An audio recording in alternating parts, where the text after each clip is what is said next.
आदि टीवी और मैं हूं आपके साथ विकास द्विवेदी। दिन भर के तमाम घटनाक्रम को लेकर हर दिन हम आप सभी के सामने उपस्थित होते हैं। पूरी मध्य प्रदेश की सियासत जो है 28 उपचुनाव जो विधानसभा सीटें हैं उसको लेकर के केंद्रित हो गई है। तमाम तरह के बयान नेताओं के आ रहे हैं। आरोप प्रत्यारोप का दौर लगातार जारी है।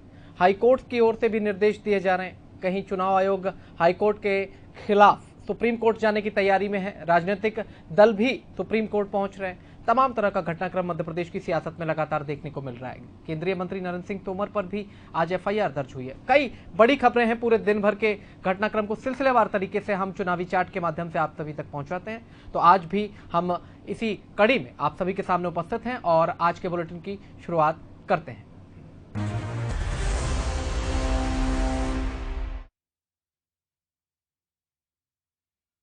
ना हो तो कैसे हो सकता है। इस कड़ी में सीएम शिवराज सिंह चौहान ने बयान दिया है। उन्होंने कहा है कमलनाथ जी मध्य प्रदेश को अच्छे से जानते भी नहीं है। क्यों कहना पड़ा मध्य प्रदेश के सीएम शिवराज सिंह चौहान को ऐसा, वो तो उनकी प्रतिक्रिया हम आपको सुनाएंगे और उसी में जवाब भी छुपा हुआ है। उन्होंने ये भी कहा है कि मध्य प्रदेश की जनता और यहाँ की परंपरा से भी कमलनाथ जी को कोई वास्ता नहीं है। सीएम ने कमलनाथ से सवाल करते हुए पूछा है कि 40 साल के संसदीय जीवन में कमलनाथ जी ने मध्य प्रदेश के लिए क्या किया है, कितने उद्योग लगाए हैं, क्या कुछ कहा, वो उनकी प्रतिक्रिया में आप सुन सकते हैं। बात मध्य प्रदेश की करते हैं, लेकिन मध्य प्रदेश को ढंग से जानते भी नहीं। मध्य प्रदेश की जनता, यहाँ की परंपराएं, इन सब से अनभिज्ञ है। और एक बार वो बताएं कि 40 साल के संसदीय जीवन में उन्हें मध्य प्रदेश के लिए क्या किया है। वो मध्य प्रदेश को सिर्फ चारागाह मानते हैं, लूटते हैं। क्या एक भी उद्योगपति कमलनाथ जी ने मध्य प्रदेश की धरती पर लगाया? उद्योग कहीं और लगाते हैं, टैक्स कहीं और पटाते हैं, लेकिन यहां केवल राजनीति करते हैं। मध्य प्रदेश से और मध्य प्रदेश की जनता से उनको कभी लगाव नहीं रहा। बात तो ये थी सीएम की प्रतिक्रिया। और सीएम की प्रतिक्रिया के बाद पूर्व मुख्यमंत्री और कांग्रेस के प्रदेश अध्यक्ष कमलनाथ की प्रतिक्रिया भी आना स्वाभाविक है। मंदसौर जिले के शामगढ़ में वो चुनावी सभा को संबोधित कर रहे थे। इस दौरान उन्होंने भी बीजेपी पर जमकर निशाना साधा। कमलनाथ ने कहा कि केंद्र सरकार ने हर साल 2 करोड़ लोगों को रोजगार देने का जो वादा किया था उसे आज तक पूरा नहीं किया। इसके साथ ही उन्होंने 20 लाख करोड़ के राहत पैकेज पर भी सवाल खड़े किए हैं। क्या कुछ उन्होंने कहा है इस चुनावी सभा के दौरान, वो भी हम आपको सुनवाते हैं। सौदेबाजी की राजनीति से हमारे संविधान और हमारे प्रजातंत्र को कितनी ठेस पहुंची है, कितना बदनाम हमारा मध्य प्रदेश। देश भर में लोग कहते हैं वही मध्य प्रदेश ना जहां 28-25 विधायक मिल गए थे। और 7 महीने पहले भारतीय जनता पार्टी ने नोट से बनाई अपनी सरकार। 15 साल के बाद भारतीय जनता पार्टी हिसाब किताब नहीं दे पाई। तो पूर्व मुख्यमंत्री कहते हुए नजर आए हैं कि नोट से सरकार बनाई गई है। 25 विधायकों का जिक्र करते हुए नजर आए हैं। वो कह रहे हैं कि देश भर में छवि धूमिल हुई है। हालांकि प्रक्रिया के विपरीत में प्रतिक्रिया आना स्वाभाविक सी बात है। और इसके बाद सहकारिता मंत्री अरविंद भदौरिया का भी बयान आया है। लंबे समय से वो नजर नहीं आ रहे थे, लेकिन आज उन्होंने प्रतिक्रिया दी है और कमलनाथ और दिग्विजय सिंह पर भी जमकर निशाना साधा। इसके अलावा भी उन्होंने कई मुद्दों पर अपनी प्रतिक्रिया दी। सुनिएगा क्या कुछ कहते हैं वो। राहुल गांधी बड़े दुखी है। एक्चुअली देश का नेता, राष्ट्रीय अध्यक्ष का बेटा कोई विषय को कहते हैं, पहली बात उन्हें ठीक से विषय को उनको लगा, ये मानते नहीं है, तो इन फाइटिंग है कांग्रेस की। इसलिए राहुल कांग्रेस अलग है, कमलनाथ जी कांग्रेस अलग है। इनके कद बड़े बड़े हैं, उनके कद से ऊपर हो गए। हमारे संगठन में तो क्लियर रहता है, जिसको कहते हैं ना, मुखौटा कितना भी बड़ा हो जाए लेकिन फ्रेम के अंदर ही रहेगा। फ्रेम यानी हमारी पार्टी है, उस पार्टी के ही एजेंडे पे लोग खड़े रहेंगे। मैं भी पूछूंगा बहन प्रियंका गांधी से, आदरणीय से, कि आप अपने नेता को समझाइए कि सब लोग आइटम हैं, इस प्रकार के लोग। मैं उनसे प्रश्न कर रहा हूं कमलनाथ जी से, तो आपके हाथ में खजाना था 15 महीने, आपकी सरकार थी, तो ये झांसेबाजी, झांपेबाजी, नौटंकीबाजी, ये जिसको कहते हैं कबूतरबाजी, इस प्रकार की आप ना करिए। आपने पुलिस की भर्ती क्यों नहीं निकाली? आपको तुरंत ही निकालना चाहिए थी कमलनाथ जी। आज जब फंसे हुए जनता पूछ रही है आपने क्या किया है, तो लफाजी कर रहे हो। छल्लेबाजी ड्रामाबाजी कर रहे हो तो कमलनाथ जी, मध्य प्रदेश की जनता भोली भाली सीधी सरल है, लेकिन चालाकियों को भी समझती है कि आज फंसे हो आप तो इस प्रकार के झूठे वादे कर रहे हैं। मैं तो कहता दिग्विजय सिंह को छिपा के क्यों रखा था? इतना प्यारा युवा नेता को आपने कहा, कौन से मतलब जिसको कहते थे कौन से टाण हमारे कहते हैं, कौन से कमरे के ऊपर टाण रहती है। कई बार जो है ना सर्दियों में कूलर उलर थे ना हमारे गांव में, तो कूलर उलर जब उपयोग नहीं रहता तो टाण पे टांग देते हैं, तो उसमें धूल मिट्टी लग जाती है। जैसी गर्मी आती है तो उसको साफ सफाई करते हैं। तो हे दिग्गी राजा साहब, कहाँ छुपा के रखा था आपको इन लोगों ने? आपको पहले ही आना चाहिए। तो मध्य प्रदेश की जनता समझ लेती मिस्टर बंटा ढाल 10 साल तक आपने मध्य प्रदेश की हालत खराब कर दी थी, तो ये चेहरा पहले क्यों नहीं लेके आए कमलनाथ जी? आप क्यों डरे हुए थे दिग्विजय सिंह से? मैं कह रहा हूँ और जल्दी आते तो भारतीय जनता पार्टी को ज्यादा लाभ होता है इनसे। मैं तो कांग्रेस को पूछता हूँ, लाडला नेता सचिन पायलट, उनको आपने प्रदेश अध्यक्ष से भी हटा दिया, उनको मुख्यमंत्री से हटा दिया, जिसको हमारे जैसे चंबल की भाषा में कहते हैं कुदक्षिणा कर डाली। एक कुदक्षिणा शब्द यानी आपने बिल्कुल उनका जो है फजीते कर डाले। तो इतना युवा नेता के जब आप फजीते कर रहे हो तो किस मुंह से यहाँ बुला रहे हो? भूपेश बघेल जी हुए सब जो है ना, इन पर कोई मुद्दा नहीं है, स्थानीय कोई नेता नहीं है, क्योंकि स्थानीय नेताओं के चेहरे खराब हो चुके हैं बुरी तरीके से, क्योंकि जो वादे किए थे वो कुछ हुआ नहीं। इसलिए यह प्रवासी परिंदा बहुत लंबे समय तक टिकते नहीं है, आएंगे जाएंगे, इसलिए कांग्रेस को कोई मुद्दा नहीं। तो सुना आपने कि सहकारिता मंत्री क्या कुछ कहते हुए नजर आ रहे हैं। वो कह रहे हैं कि प्रवासी पक्षी की तरह हैं, और इसके साथ ही उन्होंने कमलनाथ कांग्रेस और राहुल कांग्रेस को अलग अलग करके बता दिया। इसके साथ ही दिग्विजय सिंह पर भी वो खासा तंज कसते हुए दिखाई दिए। कहते हैं कि कहां छुपा कर रखा था अभी तक, पहले आ जाते तो बीजेपी को आसानी हो जाती। किस तरह के तंज वो कस रहे थे वो भी हमने आपको सुनवाया। अब इसके अलावा चिकित्सा शिक्षा मंत्री विश्वास सारंग की प्रतिक्रिया भी आपको सुनवा देते हैं कि आज उन्होंने किस तरह से कांग्रेस पर निशाना साधा है। कमलनाथ जी की जब सरकार थी उस समय कोरोना आ गया था, और कमलनाथ जी को आइफा की चिंता थी, कोरोना की चिंता नहीं थी। उनको मध्य प्रदेश की जनता को कोरोना से बचाने की कोई भी समीक्षा करने की फुर्सत नहीं थी। आइफा की समीक्षा करने में वो मशगूल थे। वो जैकलिन फर्नांडिस और सलमान खान के साथ जाम से जाम टकरा रहे थे, पर उन्हें उस समय कोरोना को लेकर कोई चिंता नहीं थी। कमलनाथ जी और कांग्रेस के नेताओं को कोई अधिकार नहीं है कि इस तरह की बातें करें। पार्टी शुरू से, मेरा इल्जाम है इंदिरा जी के समय से, dirty politics, dirty tricks department लेकर चलती है। आप पीसीसी में जाएंगे तो सबसे बड़ा कक्ष यदि कोई होगा तो वो डर्टी ट्रिक्स डिपार्टमेंट का ही होगा। बिसाहू लाल जी कह चुके हैं कि उन्होंने ऐसा कोई ना वीडियो उनका बना है, ये केवल फैब्रिकेटेड है। ये जांच का विषय है, ये केवल और केवल फर्जी होती है। कांग्रेस हारती है तो ईवीएम में गलती होती है, कांग्रेस जीतती है तो चुनाव आयोग बहुत निष्पक्ष होता है, कांग्रेस हारती है तो चुनाव आयोग गड़बड़ करने लगता है। ये वही कहावत है, नाच ना आवे आंगन टेढ़ा। अब नाचना आ नहीं रहा तो आंगन टेढ़े होने की बात कर रहे हैं। ये कांग्रेस के नेताओं का मानसिक संतुलन बिगड़ गया है। मैं फिर कहूंगा, जब संन्यास की उम्र में गृहस्थ में प्रवेश करूं। तो ये थे चिकित्सा शिक्षा मंत्री विश्वास सारंग जो अपनी प्रतिक्रिया देते हुए नजर आए हैं। बिसाहू लाल सिंह के जो वीडियो की बात कही जा रही थी उसे उन्होंने फेक बता दिया। हालांकि कल कुछ और तरह की प्रतिक्रियाएं भी मध्य प्रदेश के वरिष्ठ बीजेपी नेताओं की ओर से आई थी। फिलहाल अगली खबर की ओर बढ़ेंगे, जहां 28 विधानसभा सीटों पर जो चुनाव होने हों उसे लेकर के कांग्रेस ने जो निर्वाचन की प्रक्रिया है, यानी कि जिस तरह की प्रशासनिक व्यवस्थाएं की जा रही हैं उससे कांग्रेस असंतुष्ट नजर आ रही है। कांग्रेस प्रत्याशी प्रेमचंद गुड्डू शुक्रवार सुबह नेहरू स्टेडियम में ईवीएम और स्ट्रांग रूम की व्यवस्था देखने पहुंचे थे, और वहां से लौटने के बाद उन्होंने कई सवाल भी खड़े किए हैं। क्या कुछ वो कह रहे हैं वो भी हम आपको सुनवाते हैं। अब जब आपको बताइए हमारे यहाँ की परेशानी, वोटर लिस्टें नहीं मिली है, मतदान शुरू हो गया है, और भी जो परेशानी यहाँ पे आ रही है, इंडेक्स कॉलेज के अंदर जो पोलिंग बूथ बनाया गया है उससे हटाया जाना चाहिए, उस सार्वजनिक जगह पे रखा जाना चाहिए, जिससे कि निष्पक्ष चुनाव हो पाए।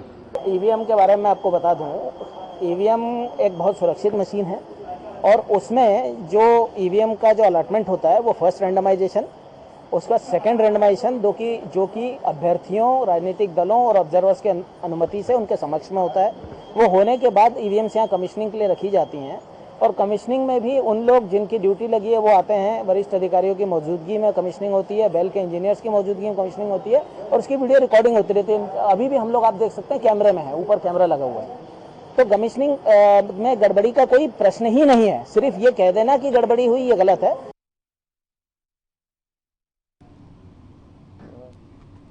तो प्रेमचंद गुड्डू ने जिस तरह से अपनी बात रखी, उसके बाद हमने आपको अपर कलेक्टर की प्रतिक्रिया भी सुनवाई। वो क्या कह रहे हैं? वो कह रहे हैं कि पूरा जो अनुसंधान है वो वरिष्ठ सभी जो अधिकारी हैं उनके मार्गदर्शन में किया जाता है, उनकी निगरानी में किया जाता है और ईवीएम में गड़बड़ी होने का सवाल ही पैदा नहीं होता। ये प्रक्रिया पूरी तरह से पारदर्शी है।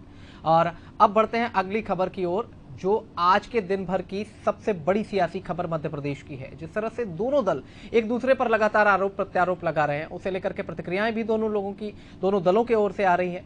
बीजेपी के प्रवक्ता भी अपनी बात रख रहे हैं, कांग्रेस के प्रवक्ता भी अपनी बात रख रहे हैं, दोनों चुनाव आयोग भी जा रहे हैं, अपनी अपनी शिकायतें भी रख रहे हैं। तो सबसे पहले हम आपको सुनवाते हैं कि उपचुनाव को लेकर कांग्रेस का जो स्टैंड है वो क्या कुछ कहता है। उपचुनाव की निर्वाचन प्रक्रिया शुरू होने से लेकर अब तक बीजेपी ने करीब 22 शिकायतें चुनाव आयोग से की हैं और इन शिकायतों को लेकर के अभी तक कोई समाधान नहीं हुआ, जिसे लेकर के बीजेपी का जो प्रतिनिधिमंडल है वो चुनाव आयोग पहुंचा और उन्हें आश्वासन मिला है, प्रतिक्रिया भी उन्होंने दी है। वो क्या कुछ कहते हैं वो भी आपको सुनवाते हैं।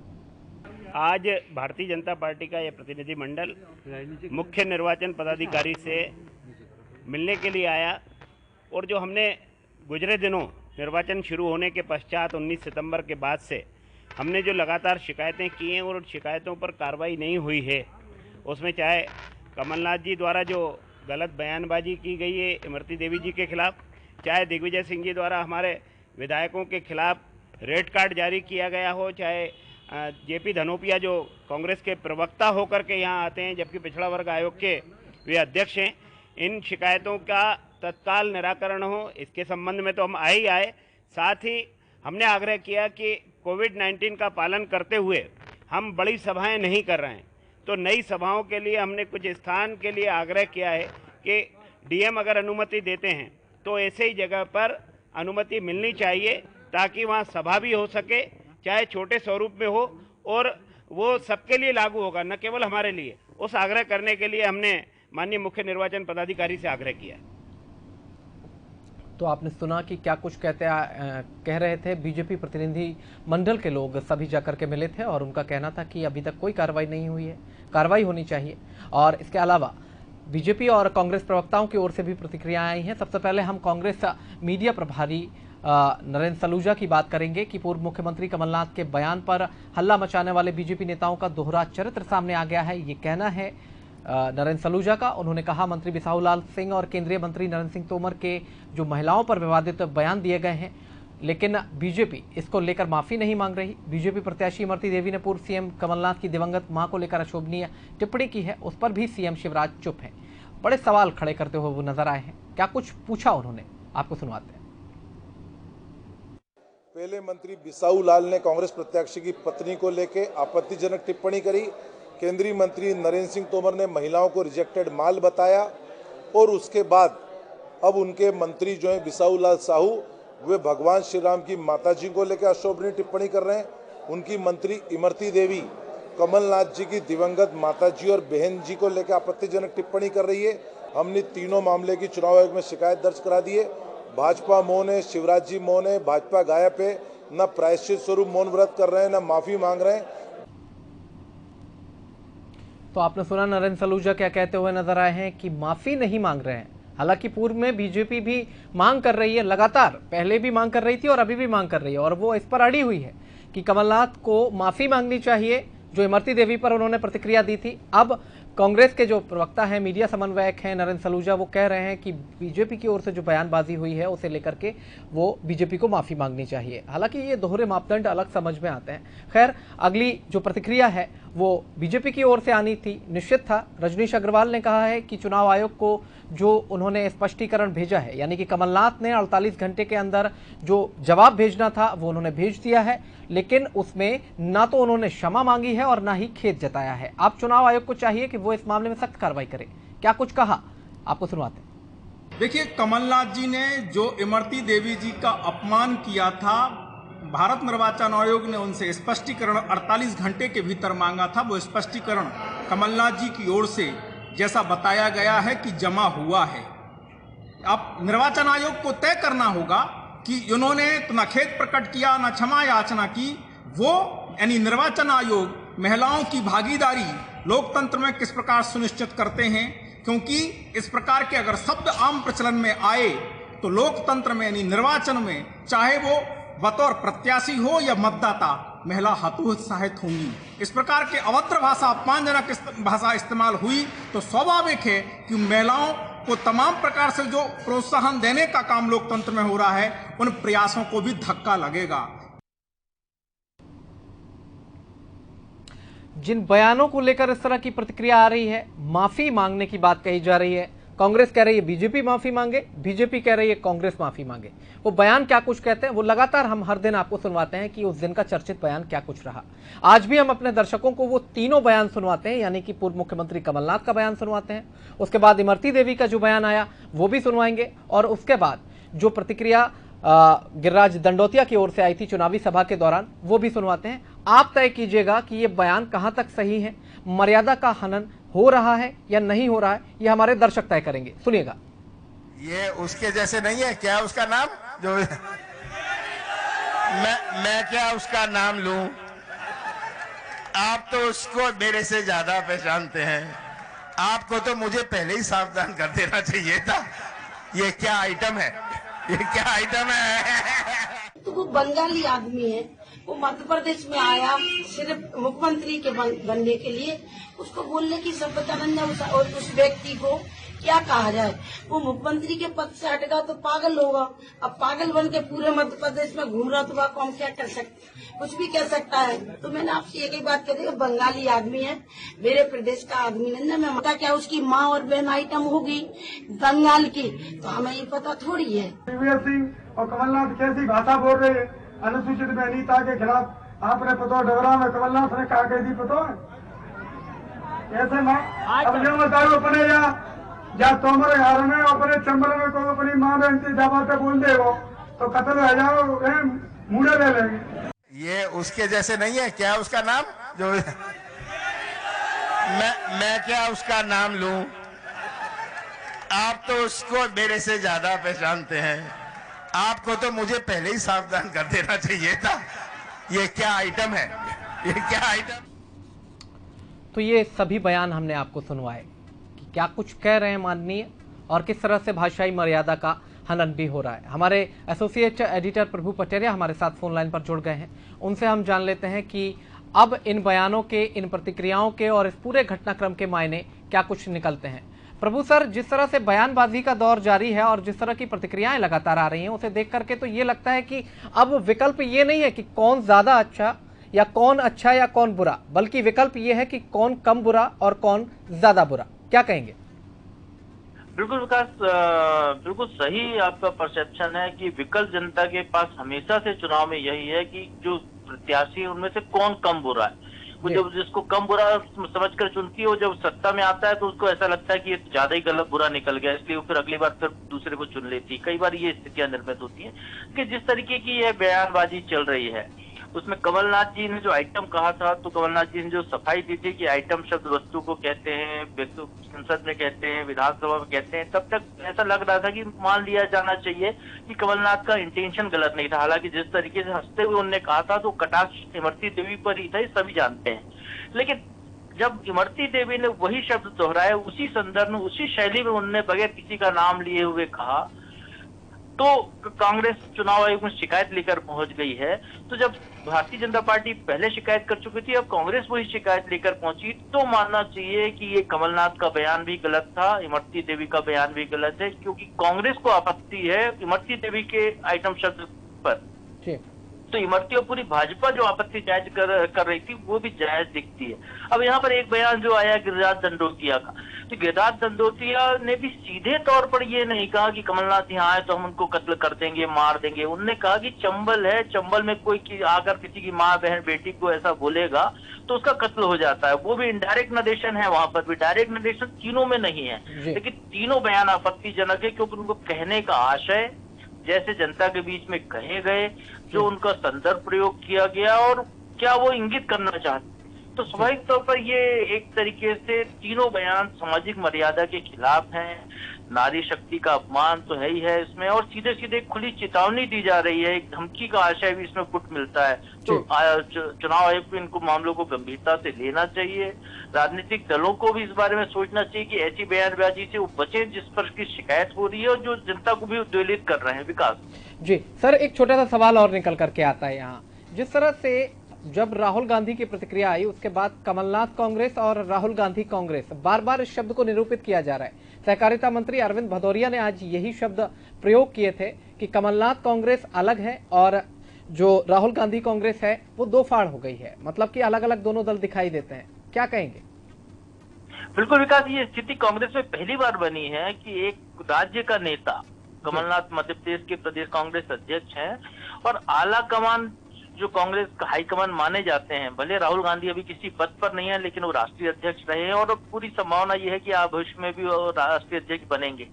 तो जब हाईकमान स्तर का कोई नेता यदि कोई बात कह रहा है तो उसको ना स्वीकार करके उस पर सफाई देना और उसके लिए ये कहना कि उनको किसी ने कुछ समझा दिया गया इसलिए वो ऐसा कह रहे हैं, मेरा कोई आशय गलत नहीं था, मैंने जो कहा है, तो ये कहीं ना कहीं ये इंगित करता है कि कांग्रेस के अंदर सब कुछ ठीक नहीं चल रहा। और जिस तरीके से भारतीय जनता पार्टी को इसमें दिख रहा है कि कांग्रेस दो फाड़ हो गई है, तो वैसा बहुत सारे लोगों को दिख रहा है, मीडिया को भी वो दिखाई दे रहा है कि पहली बार कोई राज्य की इकाई राष्ट्रीय नेतृत्व को चुनौती देती हुई दिखाई दे रही है यहाँ पर इस मामले में, आइटम वाले मामले को लेकर। तो ये एक बड़े अपने आप में सोचने वाला विषय है कि कांग्रेस के अंदर क्या चल रहा है, अभी क्या स्थितियां बनती हैं, इसके नतीजे क्या सामने आएंगे, कुछ दिनों में और खुलकर सामने आएगा कि जिस तरीके से राहुल गांधी ने निंदा की है, निंदनीय बताया बयान को, तो मध्य प्रदेश कांग्रेस के किसी नेता ने उसका समर्थन नहीं किया। लेकिन आप देखिए कि इसके पहले यदि राहुल गांधी, प्रियंका गांधी या सोनिया गांधी कोई बयान जारी करते हैं तो पूरे देश में एक लहर उठती है, मध्य प्रदेश के तमाम छोटे से बड़े नेता तक उसका समर्थन करते हैं। कमलनाथ जी भी सोनिया गांधी अभी ये कोई ट्वीट करते हैं या वो एक बयान जारी करते हैं तो उसका समर्थन करते हैं भारतीय जनता पार्टी के खिलाफ। लेकिन जब एक उनने ये कहा कि ये बयान संतुलित नहीं है, बयान स्वीकार्य नहीं है कांग्रेस को, तो उस पर किसी की कोई प्रतिक्रिया नहीं आ रही है। तो इसको स्वाभाविक तौर पर कांग्रेस के अंदर खाने में जो धमाचौकड़ी मच रही है वो सतह पर आती हुई दिखाई दे रही है। प्रभु सर, एक और जो बयान उन्होंने अपने इस वक्तव्य के दौरान दिया है, बड़ी ही मचे हुए नेता के नाते उन्होंने बात कही। उन्होंने कहा दिग्विजय जो कि युवा नेता है कांग्रेस के, उनको कहां छिपाए हुए थी पार्टी, अगर जल्दी लाते तो हमें फायदा होता। ये कहना था सहकारिता मंत्री अरविंद भदौरिया का, क्या आशय रहा होगा सर? देखिए विकास, वो उनका एक कटाक्ष था, वो तंज कस रहे थे, चूंकि दिग्विजय सिंह भी लगभग 74 साल के हो गए हैं, कमलनाथ भी 73 के ऊपर के हो गए हैं और कांग्रेस की कमान यदि मध्य प्रदेश में देखें तो बुजुर्ग नेताओं के हाथ में। उनके मुकाबले में यदि भारतीय जनता पार्टी की तरफ देखते हैं तो मुख्यमंत्री पद पर शिवराज सिंह चौहान है जो 61 साल के हैं। ज्योतिरादित्य सिंधिया को देखते हैं तो अभी 50 भी पूरे नहीं हुए उनके। तो इस तरीके से जो मुकाबला चल रहा है उस पर उनका तंज था कि कांग्रेस कि जैसे जिस तरीके से नकुलनाथ ने कमलनाथ जी के जो चिरंजीव हैं और इकलौते सांसद है मध्य प्रदेश से कांग्रेस को, उनने कहा था कि मेरे नेतृत्व में कांग्रेस मध्य प्रदेश के उपचुनाव में मैदान में उतरेगी, वो कहीं परिदृश्य में नहीं है। कांग्रेस ने जो स्टार प्रचारकों की सूची बनाई उसमें भी युवा नेताओं को तरजीह कम दी गई है, तो उसको लेकर उन्होंने एक तंज कसने की कोशिश की है। और स्वाभाविक तौर पर दिग्विजय सिंह अभी पर्दे के पीछे हैं, अभी दिग्विजय सिंह सामने नहीं आए हैं, तो वो जो कि अरविंद भदौरिया और दिग्विजय सिंह ये दो शख्स ऐसे हैं जिनकी आपसी मतलब दो पार्टियों के बीच की दुश्मनी नहीं है, इनकी सीधे खुलेआम अदावत का मामला है दोनों नेताओं का, चाहे सत्ता परिवर्तन के दौरान का मामला हो या इसके पहले का भी मामला हो। और अरविंद भदौरिया जब छात्र नेता थे एबीवीपी के तो दिग्विजय सिंह की सरकार हुआ करती थी, उस दौरान उन पर बहुत लाठियां चली थी। तो वो तमाम चीजें हैं जिसको लेकर वो दिग्विजय सिंह पर कटाक्ष करते हैं और दिग्विजय सिंह अरविंद भदौरिया पर तंज कसते हैं, तो वो आपस की एक जो है राइवलरी है वो ज्यादा यहाँ पर समझ में आती है। प्रभु सर, निर्वाचन आयोग भी हाईकोर्ट के फैसले के विरोध में सुप्रीम कोर्ट जाने की तैयारी में है। राजनीतिक दल तो पहले ही जा चुके हैं, पहली बार ऐसा आम चुनावों में देखने को मिल रहा है। ये उपचुनाव तो बहुत बड़ा समीकरण तय करके मानेंगे, ऐसा लग रहा है कि उन उपचुनावों का एक इतिहास लिखा जाएगा जो शायद लंबे समय तक याद रखा जाएगा। कितना घटनाक्रम निकल करके आ रहा है, क्या कुछ कहेंगे? विकास, इस आइटम मामले को या चुनाव आयोग जो प्रचार को लेकर जो ग्वालियर हाईकोर्ट की जो बेंच है ग्वालियर की, उसका जो निर्णय आया है, इसको इस संदर्भ में देखना चाहिए कि हमारे संविधान में जो संवैधानिक संस्थाओं के अधिकार निर्धारित किए गए हैं, उन अधिकारों के अतिक्रमण का जो मामला बार बार आता रहा है, वो एक और मामला इसमें जस्टिफाई होने जा रहा है कि क्या चुनाव आयोग को जो संवैधानिक दर्जा प्राप्त है उस पर हाई कोर्ट या कोई भी अदालत हस्तक्षेप कर सकती है, उसके जो जुरिडिक्शन में वो अपना निर्णय दे सकती है, या जिस तरीके से चुनाव आयोग उस पर प्रतिक्रिया जाहिर कर रहा है कि कोर्ट ने कोई निर्देश जारी किए हैं, आम जनता को देखते हुए कोर्ट के जो निर्देश हैं वो इस परिप्रेक्ष्य में है कि कोरोना का काल चल रहा है, संक्रमण लगातार फैल रहा है और भीड़ जुटाई जा रही है, उसको रोकने के उन्हें निर्देश दिए थे। उस संदर्भ में उन्होंने पहले कुछ गाइडलाइंस जारी की थी जिसका फॉलो नहीं किया गया, तो उसको लेकर उन्होंने दोबारा में अपनी नाराजगी के साथ ये 9 जिलों में प्रतिबंध लगा दिया। तो वो एक जो जुरिडिक्शन का मामला है संवैधानिक संस्थाओं का, वो अभी निर्धारित होता हुआ दिख रहा है। तो इस तरीके से स्वागत योग्य कदम इसको मानना चाहिए, टसल नहीं है ये। टसल से एक नया रास्ता, जो एक उलझन थी, वो सुलझती हुई दिखाई देगी, यानी कि एक और नया रास्ता निकलेगा। चलिए सर, बहुत शुक्रिया हमसे जुड़ने के लिए और अपनी प्रतिक्रिया देने के लिए। तो ये थे हमारे एसोसिएट एडिटर प्रभु पटेरिया, जिन्होंने हर एक खबर को लेकर के अपनी राय रखी, जो मध्य प्रदेश के दिन भर का तमाम घटनाक्रम था। जिस तरह से सीएम शिवराज एक बयान देते हैं, उसकी प्रतिक्रिया के एवज में पूर्व मुख्यमंत्री कमलनाथ भी चुनावी सभा के दौरान बयान देते हैं। सहकारिता मंत्री अरविंद भदौरिया ने भी निशाना साधा। इसके साथ ही विश्वास सारंग, जो कि चिकित्सा शिक्षा मंत्री हैं, उन्होंने भी अपनी प्रतिक्रिया दी। इसके साथ ही बीजेपी का प्रतिनिधिमंडल जो है वो भी आज चुनाव आयोग पहुंचा और इसके अलावा बीजेपी के प्रवक्ताओं की और कांग्रेस के प्रवक्ताओं की अलग अलग राय आई, अलग अलग बयान आए, जिसमें कांग्रेस बीजेपी से कह रही है कि वो माफी मांगे और बीजेपी कांग्रेस से कह रही है कि वो माफी मांगे।